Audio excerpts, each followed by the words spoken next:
I've always been a planner. Ask anyone who knows me. Owen Fletcher doesn't leave things to chance. At 38, I'm a senior associate at Greystone and Associates, specializing in corporate tax law. It's not glamorous work, but it pays well, and it suits my methodical nature. Every contract reviewed twice, every loophole considered, every contingency mapped out. That's how I approached everything, including buying this house 7 years ago. 4 bedrooms, 3 baths, granite countertops, and a mortgage I could afford even if I lost my job tomorrow. I put down 30% to avoid PMI and negotiated the seller down $8,000. Smart moves, careful moves. So when I met Simone Laurent at the Meridian Gallery 6 years ago, standing in front of a Jackson Pollock reproduction with a glass of cheap wine, I was immediately drawn to everything I wasn't. She was spontaneous where I was calculated, artistic where I was logical, passionate where I was practical. Her laugh filled the entire room. Her dark hair caught the gallery lighting like silk. When she turned to me and said something that would change my life. "This painting looks like my life, beautiful chaos," she said with a smile that lit up the room. I knew I was in trouble. Our courtship lasted exactly 13 months. Simone worked at the gallery then, curating small exhibitions and managing sales. She had opinions about everything: wine, politics, the proper way to fold fitted sheets. She made me try Ethiopian food, dragged me to poetry readings, convinced me to take salsa dancing lessons where I embarrassed myself weekly for 3 months. But God, she made me feel alive in ways I'd forgotten were possible. The proposal was romantic but practical. Dinner at Le Bernardin, ring hidden in the dessert course, down on one knee between the table and the wine cart. She said yes through tears, kissing me so hard she knocked over her water glass. But 3 weeks later, when I brought up the prenuptial agreement, the romance died fast. "You want me to sign what?" Simone asked, sitting at our kitchen table with the contract spread between us like a crime scene. "It's just protection, baby, for both of us," I replied, keeping my voice calm and reasonable. "Look at the terms, they're fair." She read aloud, her voice getting sharper with each clause. "The property at 847 Maple Ridge Drive, purchased by Owen Fletcher prior to marriage, shall remain separate property in perpetuity. All marital assets acquired during marriage shall be divided equally upon dissolution. However, proven adultery by either party voids all claims to marital property for the offending spouse." Simone looked up at me like I'd slapped her. "You think I'm going to cheat on you?" she demanded. "I think people change. I think love doesn't always last. I think being smart now prevents being stupid later," I answered. "This is romantic as a root canal, Owen," she shot back. "Romance doesn't pay mortgage when marriages fall apart," I countered. She stared at the papers for a long time. Finally, reluctantly, she signed. We married 4 months later in her parents' backyard in Connecticut. Small ceremony, good food, open bar. Her father pulled me aside during the reception. "You take care of my little girl, son. She's got a big heart," he said with genuine warmth. "I will, sir, I promise," I replied sincerely. I meant it then. The first 2 years were golden. Simone kept working at the gallery while I made junior associate. We traveled Italy, Costa Rica, a long weekend in Savannah. We hosted dinner parties where she'd cook elaborate meals and I'd bore everyone with tax law anecdotes. She laughed at my jokes. I supported her art appreciation obsession. We were partners. Then Simone quit the gallery. "I want to pursue my creativity full-time," she announced over breakfast one Tuesday morning. "The gallery is stifling me. I need to explore my artistic vision." I was supportive, encouraging. "What kind of art are you thinking?" I asked. "Photography, maybe, or pottery, or painting. I need to experiment, find my voice," she replied with the enthusiasm I'd fallen in love with. I funded everything. A Canon 5D Mark IV with professional lenses, $4,200. A pottery wheel and kiln for the basement, $3,800. Oil paints, easels, canvases, brushes, another $1,500.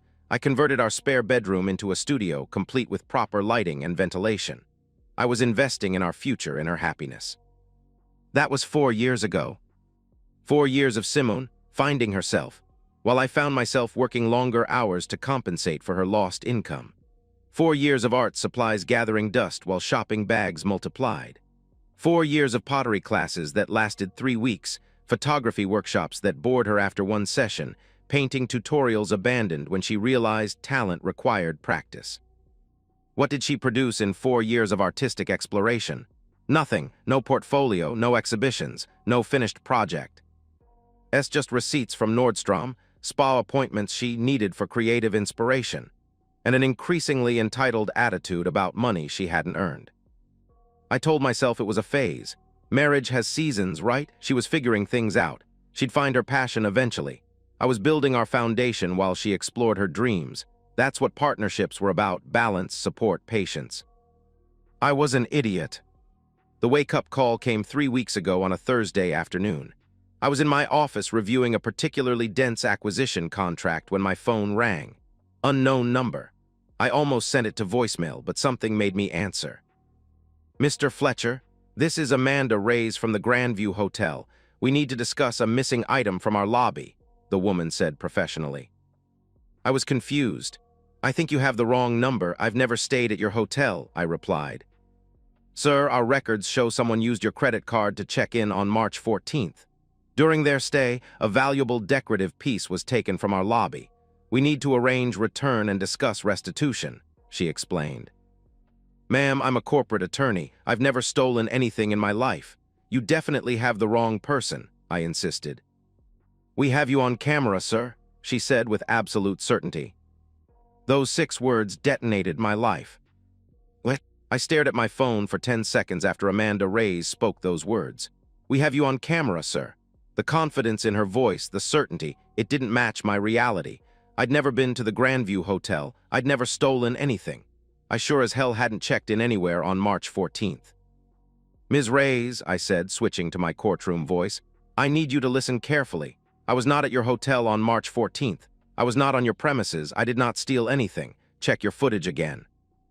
"Sir, I'm looking at it right now. The person who checked in with your credit card," she began. "Wait," I interrupted, my brain finally catching up. "My credit card? Which card?" "A Visa ending in 4387, she answered. My stomach dropped. That was my emergency card. The one I gave Simone for true emergencies only, groceries when she forgot her purse, car repairs, medical bills, not hotel rooms. "Ms. Reyes, I need to see this footage. Now," I demanded. "Sir, I can't just," she started to protest. "I'm an attorney, Owen Fletcher, Greystone and Associates. If someone committed fraud with my credit card, I need evidence for criminal and civil proceedings. Email me everything, timestamps, receipts, video files. My email is offletcher@greystonelaw.com, I stated firmly. There was a pause. "I'll need to speak with my manager," she replied hesitantly. "Do that, but I'm telling you right now, whoever is on that footage, it isn't me," I said before ending the call. I sat in my office staring at my computer screen, seeing nothing. March 14th. I pulled up my calendar. Depositions in the Ben case from 9 a.m. to 7 p.m. Lunch brought in. Didn't leave the building until after 8. My keycard logs would prove it. My phone buzzed. Email from Amanda Reyes. Subject line: security footage March 14 incident. I downloaded the file with shaking hands. The video player opened. Timestamp showed 2:47 p.m. A woman in designer sunglasses approached the check-in desk. Brown hair, expensive handbag, confident walk. My throat constricted. "Simone." She handed over a credit card, my credit card, while talking to a man beside her. Scruffy guy, mid-30s, camera bag slung over his shoulder. I'd never seen him before in my life. The desk clerk processed the payment, handed over a keycard. Simone and the stranger walked toward the elevators, his hand on the small of her back. I replayed the section 3 times. It was definitely Simone. Definitely my card, definitely not me. The timestamp jumped to 5:52 p.m. The elevator doors opened and Simone emerged with the stranger. Her hair was messier now, his shirt untucked. They were laughing about something, heads close together, intimate in the way you are after sharing secrets or bodily fluids. As they headed toward the exit, Simone stopped abruptly. She said something to the man, pointing toward a decorative table near the lobby seating area. On it sat an ornate ceramic vase, blue and white, maybe 18 inches tall, clearly expensive. Simone walked over, picked it up like she was examining it, then tucked it under her arm like she owned it. The stranger held the door open. They left together, Simone carrying a stolen vase like a trophy. I watched the footage 4 more times. Each viewing brought new details that made me sicker. The way she touched his arm, the way he looked at her. The casual theft at the end like an afterthought, like stealing was just part of their afternoon adventure. My wife hadn't just cheated on me. She'd used my credit card to pay for the hotel room where she met another man. Then she'd stolen property to commemorate the occasion. The audacity was breathtaking. I called Amanda Reyes back. "Ms. Reyes, this is Owen Fletcher. I've reviewed the footage." "So you remember now?" she asked. "No, ma'am. That woman is my wife, Simone Fletcher, not me. She used my credit card without authorization to commit adultery and theft. I want you to file a police report immediately. Press charges for both the theft and the fraudulent use of my credit card," I stated clearly. "Silence, sir, are you? Are you sure you want to?" she began hesitantly. "I'm positive. File the report. Press charges. I'll provide my work alibi showing I was nowhere near your hotel that day," I replied without hesitation. This is really between you and your wife," she tried to argue. "No, Ms. Reyes, this is theft. This is fraud. File the report or I'll have my attorney contact your legal department about your failure to properly report crimes committed on your property," I said firmly. She agreed to file the police report. Next, call Julia Brennan, family law attorney. I'd used her for a client's divorce 2 years ago. She was sharp, ruthless, and expensive. "Julia, it's Owen Fletcher. I need divorce papers drafted immediately. I have video proof of adultery. We have a prenup. I want her destroyed," I said without preamble. "Owen, what happened?" she asked, clearly surprised. I gave her the basics: hotel footage, theft, adultery, credit card fraud. "Jesus, Owen, how long has this been going on?" she asked. "I don't know, I just found out today. How fast can you move on this?" I replied. "With video evidence of adultery and a solid prenup, I can have papers ready by tomorrow afternoon." "But Owen, are you sure you don't want to?" she began.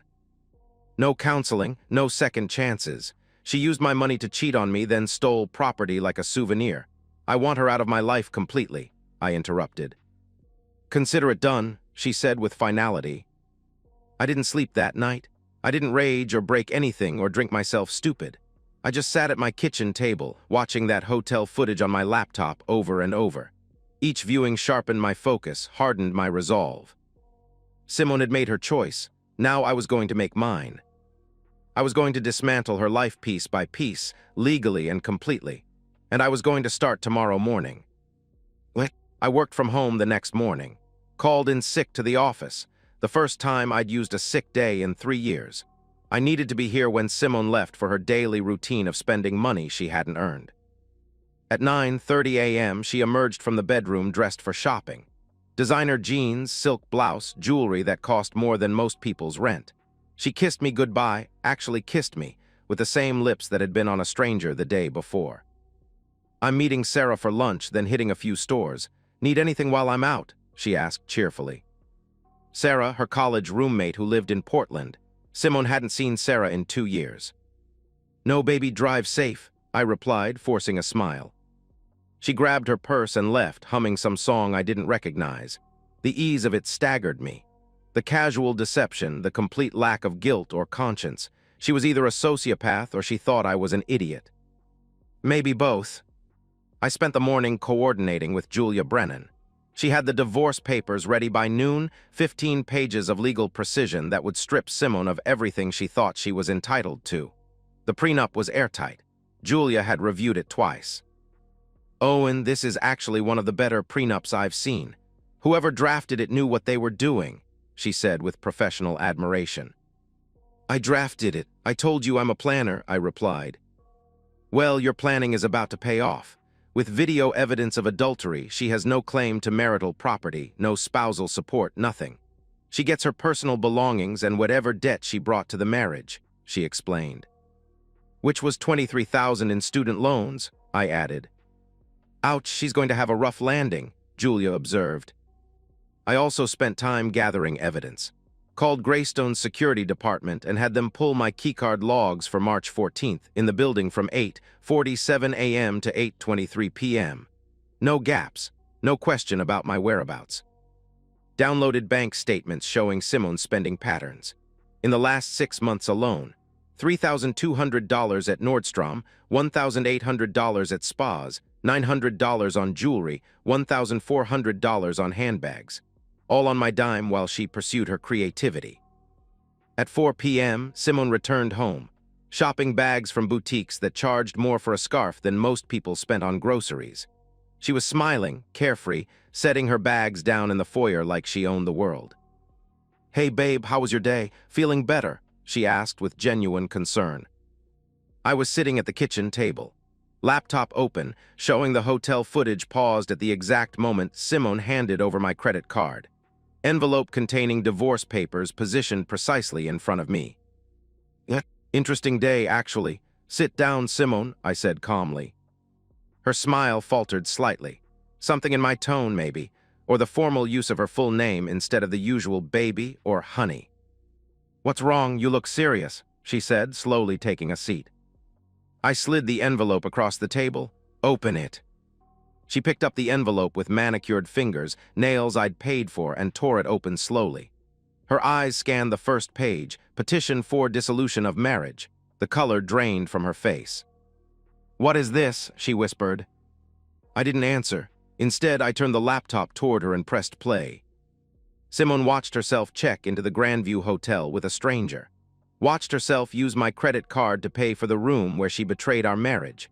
Watched herself steal the vase like some kind of twisted memento. She tried to speak. No sound came out. Tried again. "Oh, and it's not, this isn't," she stammered. "It's exactly what it looks like," I said, my voice calm and surgical. "You cheated on me. You used my credit card to pay for it. Then you stole from the hotel like it was a souvenir." Her hands were shaking now, tears starting to form. The performance was beginning. It was an impulse, a mistake. It didn't mean anything," she pleaded. "You f***ed another man in a hotel room I paid for. You committed theft. And you think it was an impulse is some kind of defense?" I replied coldly. The tears came harder now. "Owen, please, we can work through this. We can go to counseling," she begged. I slid a second document across the table. The prenuptial agreement she'd signed 5 years ago. "Remember this? Section 4, subsection C, proven adultery by either party voids all claims to marital property for the offending spouse. You signed it. You agreed to it. Now you get to live with it," I stated matter-of-factly. Simone stared at the prenup like it was written in a foreign language. You can't just throw away 5 years of marriage over one mistake," she protested. "One mistake?" I almost laughed.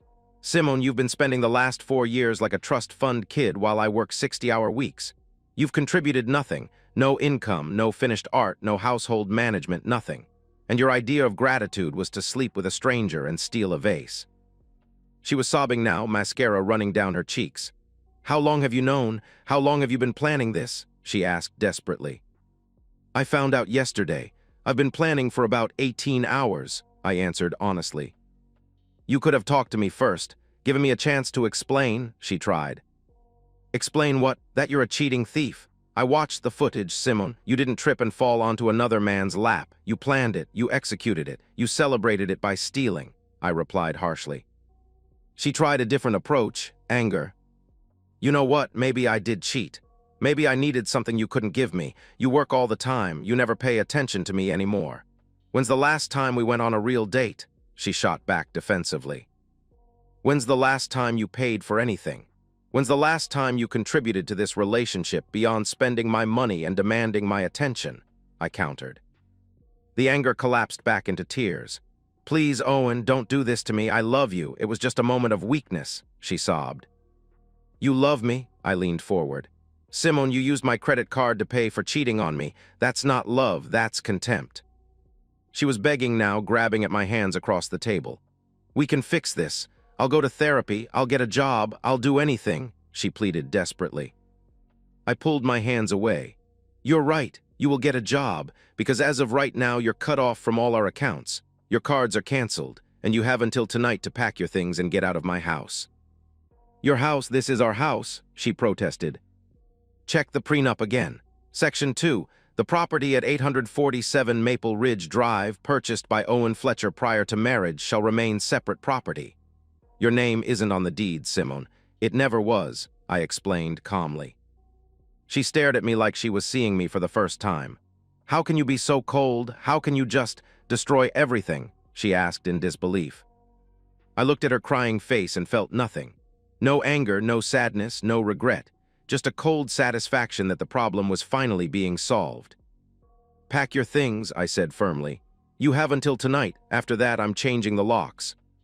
What? Simone spent that night packing like her life was ending. In a way, it was. She moved through the house sobbing, throwing clothes into suitcases, wrapping picture frames in newspaper. Every few minutes she'd try another angle, pleading, threatening, bargaining. "What about my pottery wheel, my art supplies?" she asked desperately. "What about them? You never used them," I replied flatly. "Owen, please. Be reasonable. I can't just start over with nothing," she pleaded. "You should have thought about that before you met a stranger with my credit card," I answered without emotion. She tried calling someone named Damien 6 times. I assumed that was the scruffy guy from the hotel footage. He didn't answer. By midnight, she was loading her Honda Accord with everything she could fit, which wasn't much. 5 years of marriage reduced to 4 suitcases and a garbage bag full of toiletries. Her parents arrived the next morning to collect the larger items. Her father wouldn't look at me. Her mother was crying. They'd clearly heard the whole story.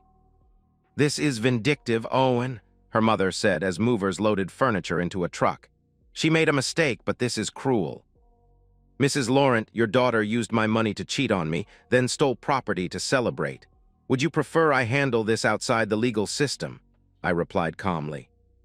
That shut her up.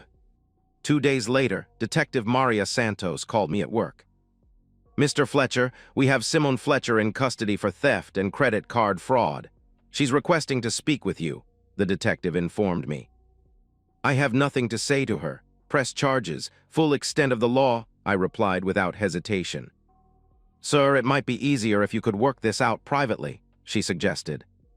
"Detective, my wife stole property and used my credit card to commit adultery. If those aren't crimes worth prosecuting, what is?"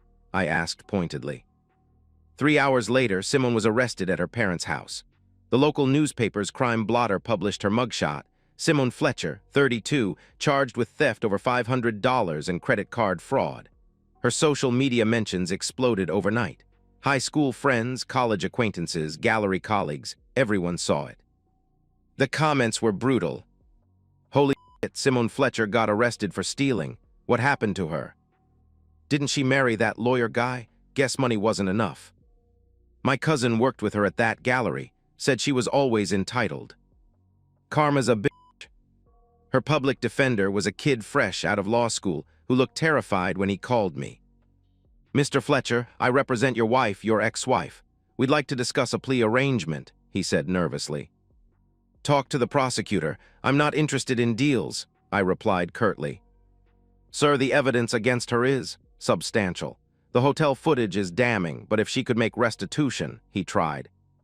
"The hotel will get their money back regardless. File charges or don't. That's between you and the state," I answered dismissively.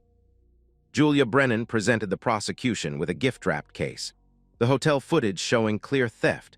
Credit card statements proving unauthorized use. My work alibi eliminating any possibility I was involved. Testimony from hotel staff confirming the vase's value at $1,200. Simone's attorney advised her to take the plea deal. Guilty to theft. Dismissed fraud charge in exchange for 6 months probation, 100 hours community service, and $2,500 restitution to the Grandview Hotel. She took it, she had no choice. Meanwhile, the divorce proceeded with surgical efficiency. Simone's attorney, a different lawyer she somehow scraped together money for, tried everything. They argued she deserved compensation for domestic contributions. Julia Brennan responded with bank statements showing Simone spending Vase's contribution over 4 years, negative $47,000. They claimed the prenup was signed under duress. Julia produced emails from Simone's attorney during our engagement, confirming she'd reviewed the agreement thoroughly and recommended signing. They argued adultery was too harsh a standard. Julia submitted the hotel footage, credit card statements, and the criminal conviction for theft. The judge barely needed 10 minutes to decide. Owen Fletcher retained all separate property, all marital assets, all retirement accounts. Simone Fletcher received her personal belongings, her car, on which she still owed $12,000 and nothing else. "But Your Honor," Simone's attorney protested, 5 years of marriage should entitle my client to some compensation. Counselor, the judge interrupted, your client committed adultery and theft. The prenuptial agreement is clear about consequences. Case closed. I walked out of that courtroom feeling lighter than I had in years. Damien Cross, I'd hired a private investigator to identify him, had ghosted Simone the moment news of her arrest broke, blocked her number, deleted his social media profiles, vanished like smoke. Turned out he was a freelance photographer who'd been living with his ex-girlfriend when he met Simone at some art event. The ex-girlfriend kicked him out when she found out about the hotel incident. Last anyone heard, Damien was bartending in Asheville, North Carolina, probably looking for his next victim. Simone moved back in with her parents in their cramped 2-bedroom apartment. Her father called me. One evening about a month after the divorce was finalized. Owen, I want to apologize. We raised Simone better than this. Mary and I are ashamed of what she did, he said with genuine remorse. I appreciate that, Mr. Laurent, but what's done is done, I replied. She's seeing a therapist, trying to figure out what went wrong, he informed me. Good for her, she'll need all the help she can get, I answered. Are you doing okay? He asked with surprising concern. The question surprised me. I'm fine, sir, better than fine, actually, I replied honestly. Good, that's good. You deserved better than what she gave you, he said sadly. He was right, I did deserve better. The day the divorce was finalized, I didn't celebrate, I didn't feel victorious. I just felt free, and that was enough.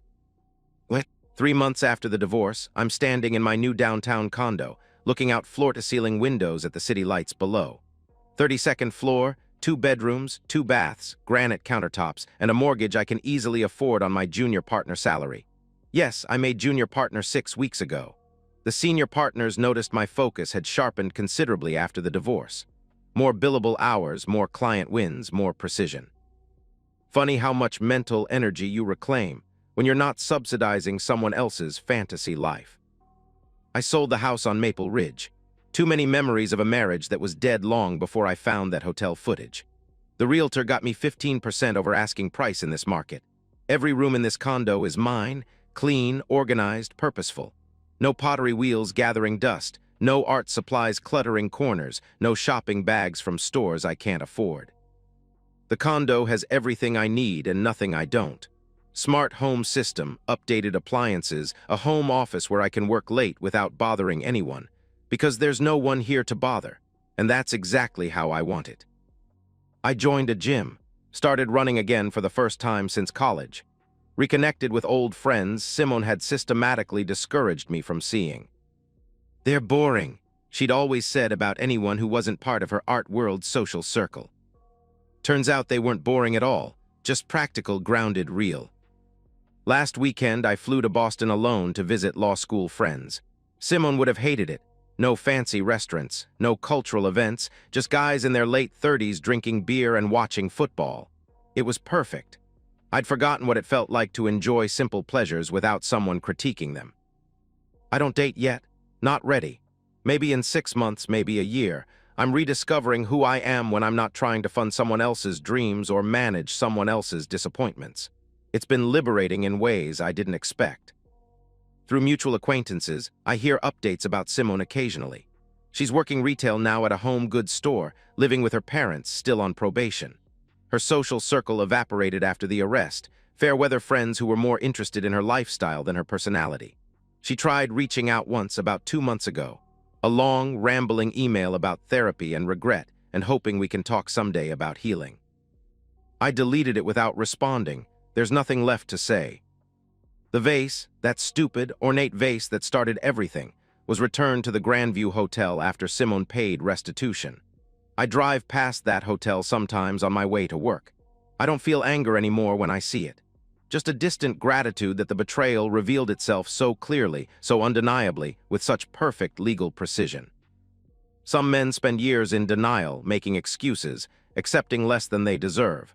I spent exactly 10 minutes watching security footage and knew exactly what I had to do. No second guessing, no false hope, no wasted time on couples therapy or attempted reconciliation. The prenup wasn't about lacking faith in Simone when I wrote it. It was about respecting reality. People change. Circumstances change. Love doesn't conquer entitlement, betrayal, or contempt, but preparation does. Tonight, I'm reviewing acquisition documents for a client, listening to jazz, drinking scotch I actually like instead of wine Simone preferred. Tomorrow, I'll work out, meet friends for dinner, maybe catch a movie. Next week, I'm flying to Chicago for a conference, staying an extra day just to explore the city. Simple pleasures, personal choices, financial security, complete autonomy over my time, my space, my decisions. I built this life alone when I was 25.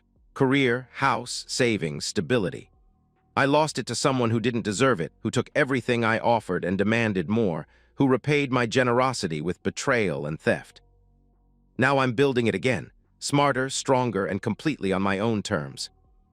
I'm 38 years old, junior partner at a prestigious firm, financially secure, emotionally healing, professionally thriving, and for T. He first time in 5 years, I'm exactly where I want to be. Sometimes betrayal is a gift. It shows you exactly who someone really is and exactly who you need to be. The city lights stretch out below me like possibilities, infinite, bright, and all mine.